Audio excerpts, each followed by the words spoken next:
José Dame, bonjour. Bienvenue dans le sujet vrai by Raïssa Nyota.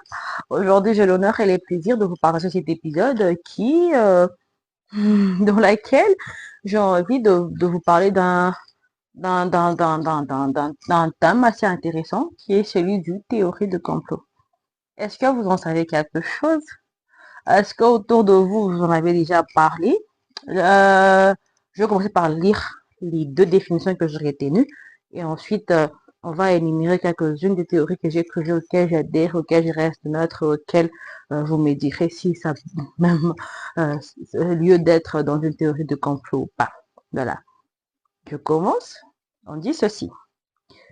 Une théorie du complot est une théorie qui explique, qui prétend que des personnes pensent que des actions sont menées par d'autres personnes en secret dans le but de nuire ou d'obtenir quelque chose.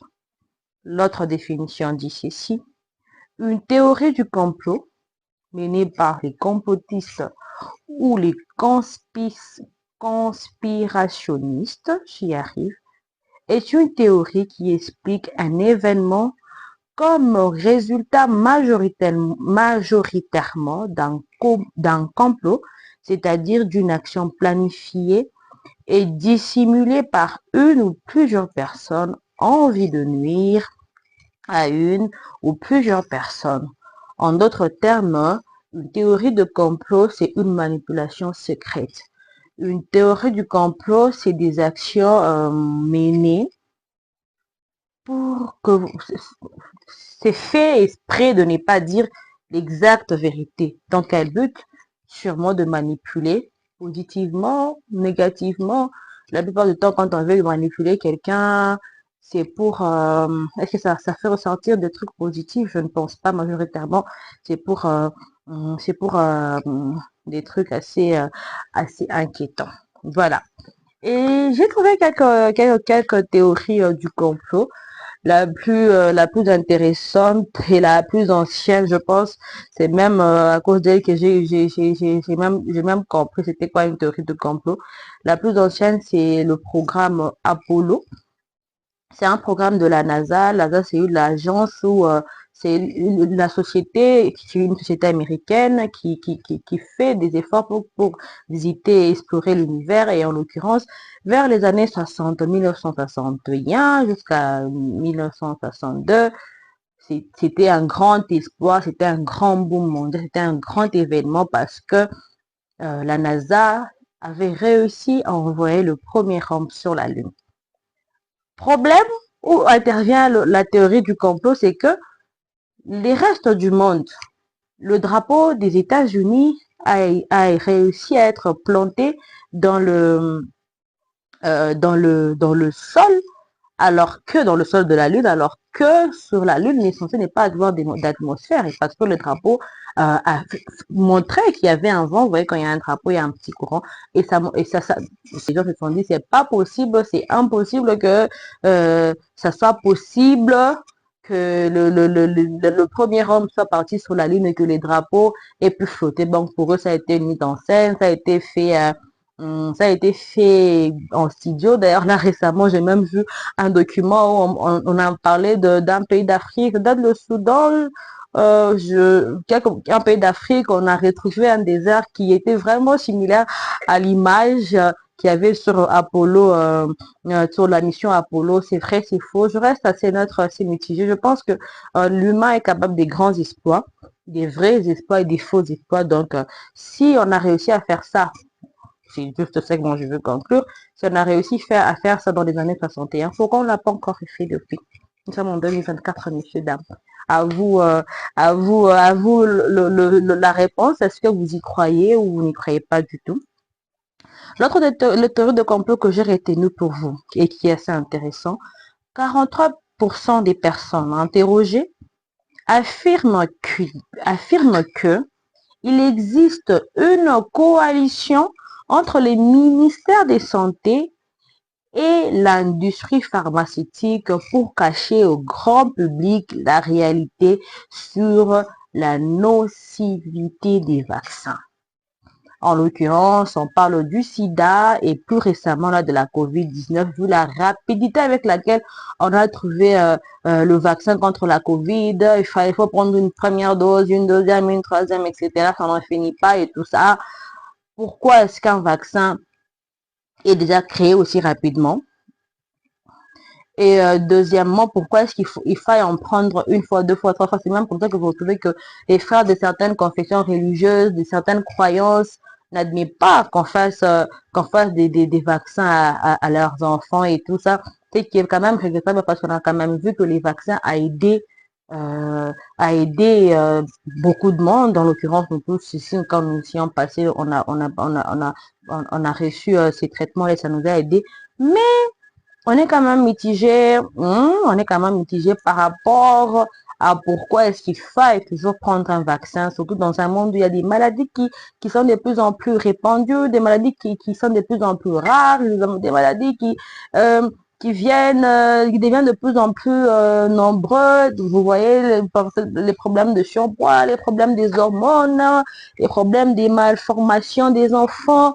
Il y a tellement des facteurs, tellement des réalités qui me, me font réfléchir à deux fois par rapport à la véracité, à la bonté de cœur de créer ces vaccins-là, parce que de toute façon, on sait toujours qu'il n'y a rien de gratuit sur ces terres, il n'y a rien qui s'est fait comme je veux pas dire, il n'y a rien qui se fait de bon cœur, parce qu'il y a quand même des belles personnes et des bonnes personnes qui le font, mais ça donne matière à réfléchir sur la véracité, la nocivité des vaccins. Certes, ça a des bons côtés, mais les conséquences de ces vaccins-là, nous ne connaissons pas l'étendue.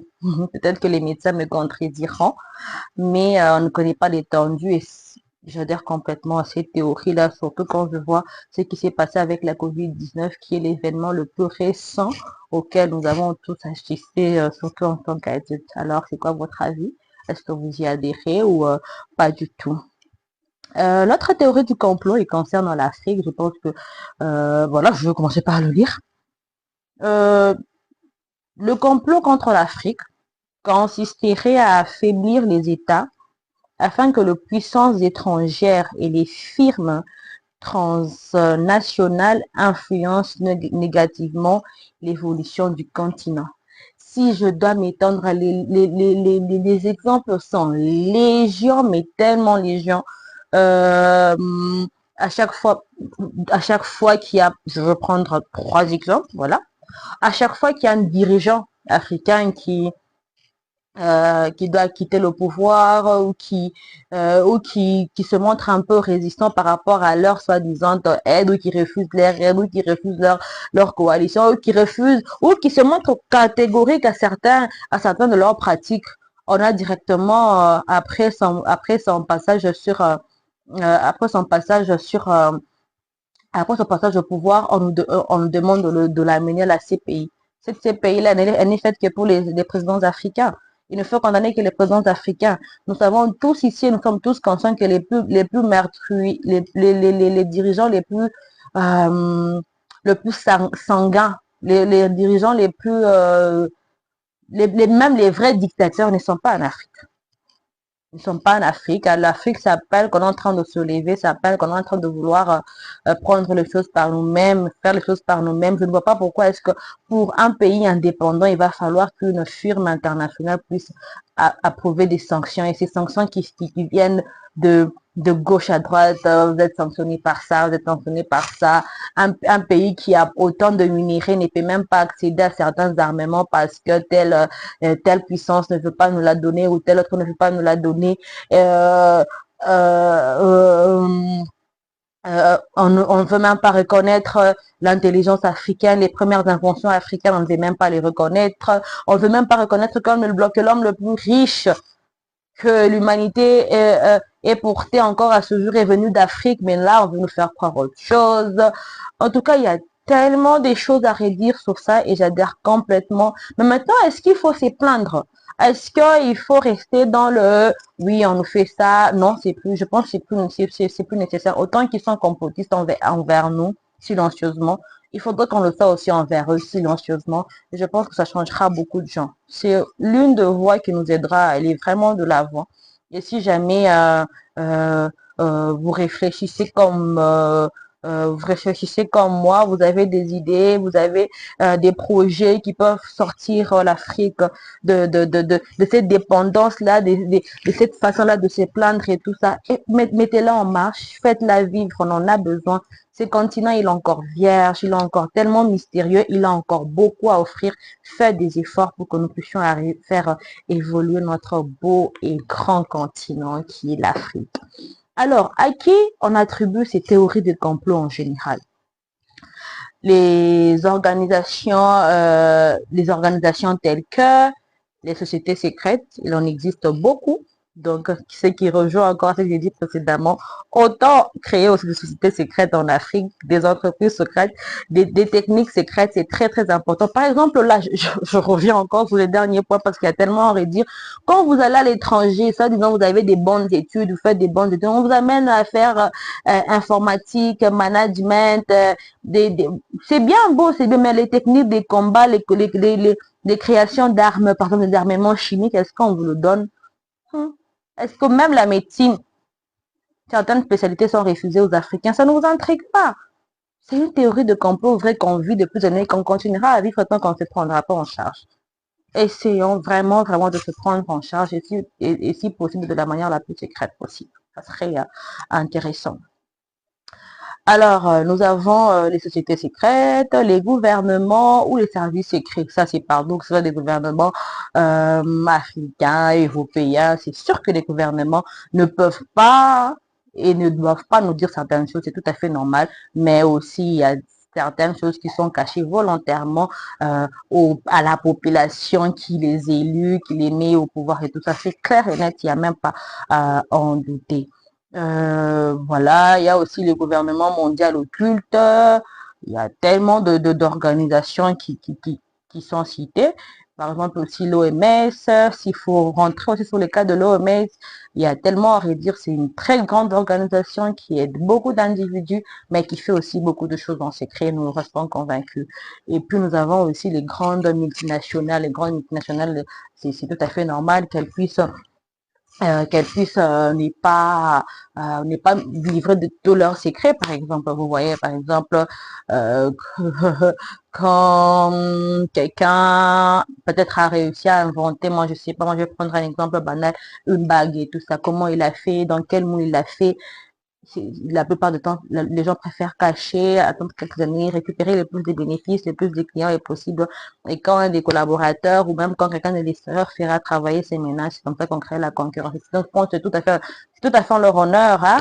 Il faut quand même pouvoir maximiser voilà, il faut pouvoir préserver son intellect, sa création et tout ça. Je pense que c'est très bien, c'est très normal, mais après, est-ce que vous les faites dans les buts de nuire? Par exemple, vous qui amenez un mauvais lait en Afrique volontairement, vous qui amenez des mauvais produits pharmaceutiques volontairement. On est humain au bout du compte, à la fin de la journée, on est tous humains. La vie que vous meniez, une grande, une petite vie, on est tous humains avec une santé qu'il faille protéger et tout ça. Quand quelqu'un vous confie le peu d'argent qu'il a, il faut aussi essayer d'être quand même honnête, quelles que soient vos croyances, essayer d'être droit et être juste dans vos bottes, c'est le plus important.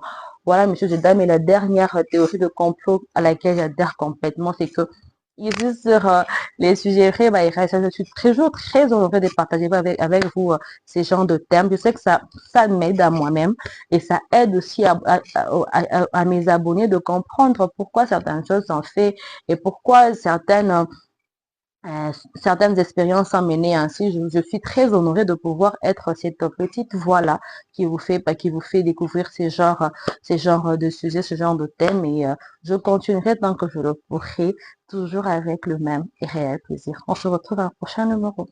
Au revoir.